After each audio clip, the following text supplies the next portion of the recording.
Recently ব্যাঙ্গালোরের shopping মলে ঘটে যাওয়া একটি ঘটনা। আমি প্রথমেই বলি, এই ভিডিওটা প্রত্যেকের কাছে শেয়ার করে ছড়িয়ে দিন। স্পেশালি যারা ফিমেলরা আছেন, তাদের কাছে এই ভিডিওটা প্রচণ্ড ইম্পর্টেন্ট একটা ভিডিও হতে চলেছে।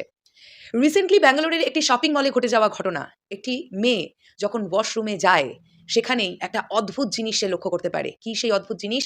সে লক্ষ্য করে একটা হারপিকের বটলের মধ্যে হিডেন ক্যামেরা লাগানো আছে। এবার আপনাদের মনে হতে পারে, এই মেয়েটি কিভাবে এটা জানতে পারলো? হিডেন ক্যামেরা কি এরকম খালি চোখে দুম করে দেখা যায়? সেই মুহূর্তে পাওয়ার কাট হয়ে গিয়েছিল। ওয়াশরুমের ভেতরে কোনো লাইট ছিল না, যে কারণে মেয়েটি তার ফ্ল্যাশ লাইটটি অন করে, মোবাইলের ফ্ল্যাশ লাইটটি। এবং যে মুহূর্তে সে ফ্ল্যাশ লাইটটা অন করে, সে দেখতে পায় হারপিকের বটলের মধ্যে কোনো একটা ছোট্ট লাইট ব্লিঙ্ক করছে। এবং তক্ষুনি সে ওই হারপিকের বটলটা খুলে দেখে সেখানে একটা হিডেন ক্যামেরা লাগানো আছে।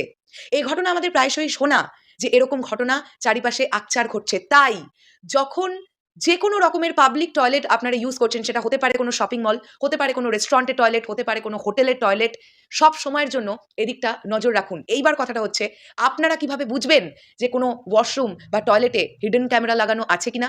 বিষয়টা খুব সোজা। যাদের কাছে এই অপশনটা থাকবে যে সেই মুহূর্তে ওয়াশরুমের লাইটটাকে অফ করে দেওয়া যায়, সুইচ বোর্ড থেকে লাইটটা অফ করুন। তারপরে আপনার মোবাইলের ফ্ল্যাশ লাইটটা জ্বালিয়ে চারিদিকে একবার দেখে নিন। যদি কোনো হিডেন ক্যামেরা বা স্পাই ক্যামেরা লাগানো থাকে, তাহলে সেই লাইটটা ব্লিঙ্ক করবে। আপনি আপনার মোবাইলের ফ্ল্যাশ লাইটের দ্বারা সেটাকে নজর করতে পারবেন। সো প্রচণ্ড সাবধানে থাকুন। এই ঘটনা প্রচুর ঘটছে, আমাদের সতর্কতা অবলম্বন করতেই হবে। ভিডিওটাকে বেশি বেশি করে শেয়ার করে দিন, যাতে প্রত্যেকে সতর্ক হয়ে যান।